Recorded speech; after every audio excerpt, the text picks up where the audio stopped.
عزیزانو د ښځې او د خاوند رشته د الله د نشانیانو نه یو خاص نشانی ده. پیغمبر علیه الصلاۃ والسلام فرمایي په تاسو کې غوره سړی هغه دی چې چا اخلاق خپل کور والو سره اهل و عیال سره ښیي. او وایي زه په تاسو کې غوره یم ولې چې زما اخلاق زما حسن معاشرت خپل کور والو سره ښه. او الله رب العالمین دا یو عجیبه رشته دومره باریک تار سره تړلې ده. یو لفظ دی که نه، ایجاب او قبول، او د خلاصېدو دپاره عجیبه لفظ دی، یو لفظ طلاق دی چې وی دا دومره مضبوطه رشته په یو باریک تار سره الله تړلې ده، په یو باریک لفظ سره الله کریم دا ختمي. یعنی د یو میړه په ښځې باندې دومره حق دی که الله نه علاوه چاته سجده لګول وی بیا د میړه مستحق. ما خویندو یو خبره غوږونه کولو کوي واورئ، ستاسو د بیکاره خاوند وي، په جسم کې د هم کمزوری وي، ها د 1 روپۍ سړی دی نه وي، 1 روپۍ سړی، خو چې ستا یو پلار کروڑپتی اربپتی که نه، د هغه کروڑپتی اربپتی پلار نه ستا د بیکاره خاوند کروڑ درجې زیات غوره. یو پلار یو لور زیاتونه زیات وساتي 20 کاله 25 کاله 13 کاله، څنګه چې لور بالغه شي سمجدار پلار یې رشتې غم کوي. پلار زیاته لور بیا نشي برداشت کولی، ولی پلار د ناموس هغه شانې تحفظ نشي کولی څنګه چې د ناموس تحفظ، څنګه چې د عزت تحفظ میړه خپل د ښځې کوي، داسې یو پلار نشي کولی. خصوصا خلک د عالمو جنکو نه دا شکوه کوي، وایي دا خپل د ستر خواښې خدمت نه کوي. که صرف خبره اصولو ته او قواعد و ضوابط ته واړوئ نو بیا د ښځې خاوند رشته چلېدل ډېر ګران شي. ښځې خاوند رشته په مینې سره محبت سره برداشت سره چلیږي چې په کوم ځای کې مینه محبت نه برداشت نه یو بل ته اوږه نه کوزي، هغه ځای کې رشتې ناکامه کېږي.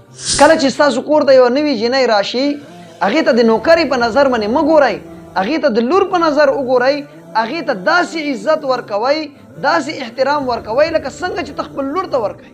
دا عزت په پلار باندې نه بچ کېږي، په رور باندې نه بچ کېږي، په یو رشته دار باندې نه بچ کېږي، کوم عزت چې د ښځې او د خاوند د رشتې د وجې نه بچ کېږي. بسم الله الرحمن الرحیم. زما معززینو، نن به انشاءالله الرحمن د ښځې او د خاوند حقوقو په عقله باندې یو څو خبرې کوم. دا د ښځې او خاوند داسې عجبه رشته الله پیدا کړې ده چې الله رب العالمین په قرآن عظیم الشان کې مور رشتې ته خپل د نشانیانو نه نشاني نه دی ویلې، پلار رشتې ته د خپل نشانیانو نه نشاني نه دی ویلې، د خور رشتې ته د خپل نشانیانو نه نشاني نه دی ویلې، د رور رشتې ته خپل د نشانیانو نه نشانی الله رب العالمین نه دی ویلې. واحد یو رشته ده چې هغه د ښځې او د خاوند. الله کریم فرمایي ومن آیاته ان خلق لكم من انفسکم ازواجا لتسکنوا الیها وجعل بینکم موده ورحمه. الله وایي زما د نشانیانو نه یوه نشاني دا ده چې ما تاسو دپاره ستاسو د ذات نه تاسو د ښځې پیدا څه دپاره مې پیدا کړې؟ لتسکنوا الیها، چې تاسو دو سره سکون حاصل کړئ. وجعل بینکم موده ورحمه، او ستاسو په منځ کې مې مینه محبت واچو، ورحمه اور یو بل دپاره مې شفقت اور مهرباني واچوله. ان فی ذلک لآیات لقوم یعقلون. الله وایي په دې کې ډېره لویه نشاني ده هغه خلکو دپاره چې څوک پوهېږي. عزیزانو حقیقت دا دی د ښځې او خاوند رشته عجیبه ده. د کوم خاندان جنۍ او کوم ځای ته راشي کوم الګ سره واده وشي. بعضې ټایم کې موږ تاسو ګورو اردو سپیکینګ جنۍ او یو پښتون سره واده وشي، بعضې ټایم کې یو پښتني جنۍ واده یو سندي سره وشي، د یوې پښتني خور واده د یو بلوچ سره وشي، داسې د یو پنجابۍ خور واده یو پښتون سره وشي. نو دا د الله یو عجیبه نظام دی چې د یو بل قوم نه یو جنۍ الله را واخلي او په یو ناشنا قوم کې د هغې رشته وکړي. دا د الله یو خاص نشاني ده. او الله رب العالمین دا یو عجیبه رشته دومره باریک تار سره تړلې ده. یو لفظ دی که نه، ایجاب او قبول، او د خلاصېدو دپاره عجیبه لفظ دی، یو لفظ طلاق دی چې وی دا دومره مضبوطه رشته په یو باریک تار سره الله تړلې ده او په یو باریک تار سره په یو باریک لفظ سره الله کریم دا ختمي. نو کوم تاسو سوچ کو دا د الله واقعي ډېره غټه نشانه ده. خو د دې رشتې ډېر زیات حقوق دي. د ښځې خاوند په یو بل باندې ډېر سیوا حق، ډېر سیوا حق. د ښځې په خاوند باندې څه حق دی ځانو؟ نه نفقه، یعنی زموږ یو سیاسي پارټي یو ناره لګولو یو ټیم روټي کپڑا مکان. نو د ښځې چې کوم رهایش د پاره کور دی هغه په سړي باندې که ذاتي ډېره ښه ده کني کرای باندې ورته نیسي. داسې د هغې چې کوم څومره ضروریات دي هغه د هغې خرچه ده، د هغې د جیب خرچ دی، د هغې د کور خرچ دی، د هغې د جسم دپاره کپړې دي، یعنی د هغې جسمانی چې کوم ضروریات دي هغه او د هغې چې کوم مالی ضروریات دي دا ټول کار الله رب العالمین په سړي ایښی. خو سړی الله رب العالمین د کور حاکم ګرځول، وللرجال علیهن درجه، الله یوه درجه له پاسه سړی ایښی. سړی حاکم دی، ښځه محکومه ده. ولې حاکم دی؟ الرجال قوامون على النساء بما فضل الله بعضهم على بعض وبما انفقوا من اموالهم. پدې کې الله یو خاص نقطه خود الله وبما انفقوا من اموالهم، ولی سړی پیسې ګټي او سړی خرچ کوي. نو په ښځې باندې خرچ کولو والا سړی دی، لہذا الله رب العالمین هغه حاکم ګرځولی. د طلاق اختیار هم سړي ته ورکړ. نو د ښځې په خاوند باندې دغه حقوق دي، مالی، جسمانی او څومره چې د هغې ضروریات، هر قسمه سهولت د زندګۍ چې کوم دی هغه ذمہداري الله په سړي ایښې ده چې ښځې ته به مهیا کړي. خو د سړي هم په ښځې باندې ډېر زیات حقوق دي. سړي په ښځې باندې انتهایی سوا حقوق دي. پیغمبر علیه الصلاة والسلام فرمایي که د الله رب العالمین نه رستو یو بل چاته سجده لګول وې، ما به خپل د امت ښځو ته ویلي چې خپل مړونو ته سجده ولګوه. تاسو د دې خبرې نه اندازه لګولی شئ چې په یوې ښځې باندې د هغې د خاوند څومره حق دی. یعنی سجدې حق صرف الله ته حاصل دی. خپل سر ټیټول یو الله ته پکار دی. که دا حق د الله نه سوا بل چاته حاصل وې نو هغه پیغمبر نه دی وری، هغه ولی نه دی، هغه شیخ مرشد نه دی، بلکې هغه صرف د ښځې میړه دی. یعنی د یو میړه په ښځې باندې دومره حق دی که الله نه علاوه چاته سجده لګول وی بیا یې د میړه مستحق. زما خویندو یوه خبره غوږونه کولو کوئ واورئ.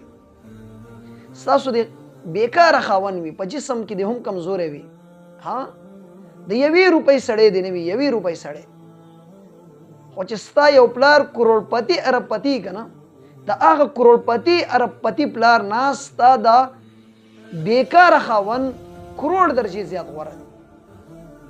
ځکه غوره دی چې په دې خاوند باندې ستا عزت محفوظه دی، په دې خاوند باندې ستا ناموس محفوظه دی، په دې خاوند سره الله رب العالمین تا ته یوه نوې دنیا راکړي، تا ته اولاد راکړي او هغه اولاد سره ته نور هم محفوظه شي. الله زامن راکړي، الله لوڼه راکړي. د دې خاوند د وجې نه ستا نسل بړوي. یو پلار یو لور زیاتو نه زیاتو ساتي 20 کاله، 25 کاله، 13 کاله. څنګه چې لور بالغه شي سمجدار پلار یې رشتې غم کوي. پلار زیاته لور بیا نشي برداشت کولی. ولې؟ پلار یې د ناموس هغه شانې تحفظ نشي کولی څنګه چې د ناموس تحفظ، څنګه چې د عزت تحفظ میړه خپل د ښځې کوي، داسې یو پلار نشي کولی، داسې یو ورور نشي کولی، داسې یو تره نشي کولی.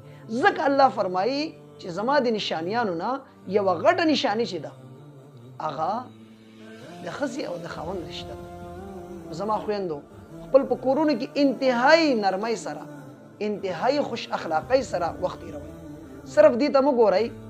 خصوصا خلک د عالمو جنکو نه دا شکوه کوي، وایي دا خپل د خسکر خواښې خدمت نه کوي.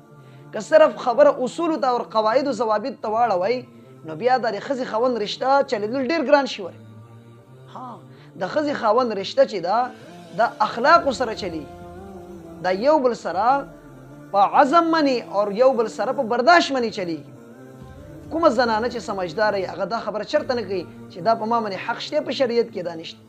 خپل د میړه چې کوم د هغه پلار دی، د هغه مور ده، د هغه متعلقین دي، د هغه ته خدمت کوه. ستا د میړه په زړه کې به تا دپاره ځای جوړ شي، ستا د سخر او د خواښې په زړه کې به تا دپاره الله مقام وګرځي. ستا په هغه نوي خاندان کې، کوم خاندان ته چې ته واده شي خوري، الله کریم به تا ته هلته یو لوی مقام راکړي. هر سړی به ستا عزت کوي، هر سړی به ستا تعریف کوي، هر سړی به ستا قدر کوي. یو میخ دپاره په دیوال کې په ستن کې ځای نه وری، دا میخ په دې دیوال کې په دې ستنې کې په دې پیلر کې خپل ځای جوړي داس یو جنای چې د نوي خاندان نه واده شي پاغه راتلونکي خاندان کې چې کوم تداتلی د دې ځای نه د خپل اخلاق مني خپل په کردار مني خپل په خدمت مني با خپل د سخر خواخي او خپل د میړو او په هغه خاندان کې خپل ځای جوړي نن چې زموږ په معاشري کې طلاق ډیر زیات عام شوی دي هغه وجه دا ده چې زموږ د خويندې الته گزاره نه کوي زدا نه ویم چې تاسو سره ظلم کیږي دا هغه ظلم منی تاسو आवाज اوچت نه کوي او دا ظلم برداشت کوي نه ان شاء الله تاسو سره ظلم نه کیږي او چې کوم اصول دي د هغه مطابق چلیږي لک په اخلاق سره چلیږي تاسو خاون بار نستړی راشي هغه د جسم نه خولت وي کړي خپل ویني وچ کړي د دې لپاره چې زما خزه په عزت منی کور کې ناشتي سکون سره خپل جون دا خوان چې راشي فورا داغه د مور پلار تاسو ستړی ستومانه مو وي چې نن در سره مور دا وکړل رور دی راته دا وی پلار دی دا وی یو سمجدار خزه هغه خاون چې کله کور ته راشي دا فورا اول نه هغه ته سپلای کیږي ها که پلاس کې څه سامان یې هغه تی واخلي او بو بندوبست وکي که واشروم ته هغه تقاضي او ورله برابر کی تولیه ورته برابر کی کپڑے ورته برابر کی چې خو هغه بالکل سکون سره شي ولم بیږي او دسو کې ډوډۍ وخوري بالکل ټول ټینشن ختم شي پس د اغینه ورته خپل مسله بیان کی چې ما سره دا مسایل د قمقلی خزي سکار دی چې څنګه خاون راغی غریب بلا وبنه اسکلی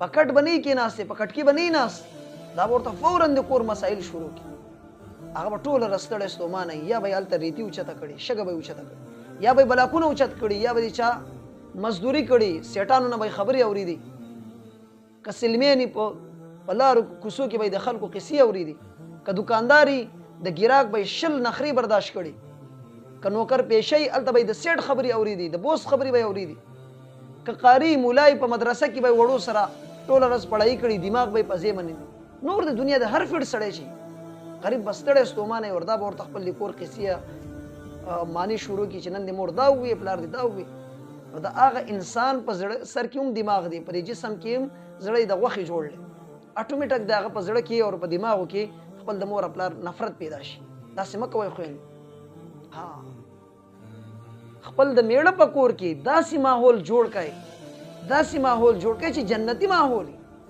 سړی چې واده کوي دې د لپاره کوي چې دغه په جون کې سکون راشي دغه عزت پځې شي او دغه مور خپل چاته محتاج نشي او کوم خور چې دا رنګ کار نه کوي سکون سره عزت سره د جون نه کوي ها محبت سره جون نه تیری نقصان دې ترسي یا ورته طلاق ملو شي یا بسخر خواخي او لورونه او خوون په ظلم زیادت بس دا خپل خلق الاده او خپل خلق بلا کوي وخزه په چپ خلق منی خدمت کوي او الله نه مدد غواړي الله رب العالمین یو وخت نرسو بیا د هغه په کور کې انقلاب راولي بالکل تبدیلی راشي شروع کې هر جنای چې د هغه سره سنس پرابلم یي مسائل یي ولی نوې خاندانی نوې کوري د هغه مسائلونه د هغه مسائلونه او د هغه رو رواج نه دو خبر نه لہذا یو بل پویدو کې د کم از کم یو کال دو کال لګي لہذا زما خپل ټول خويندو ته رونو ته دا درخواست دی چې یو بل سره برداشت کوئ دا رنګي الکانو ته دایم چې واده وکړي تاسو یو دم د خزینه د نوکری په شان خدمت مه غواړئ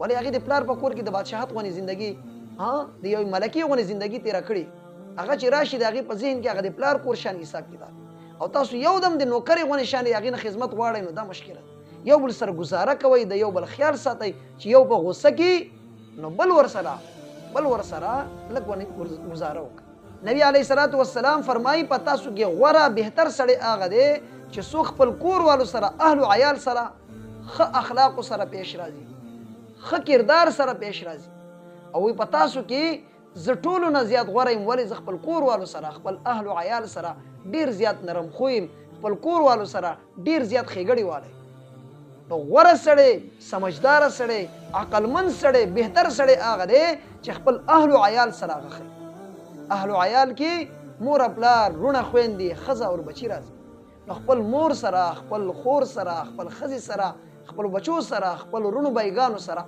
خ اخلاق پکار دي الله رب العالمین دی موږ د معاشري خ افراد وګرځي الله دې په موږ کې هم خیر راوړي او نور مسلمانانو ته دې الله موږ نه خیر ورسي امين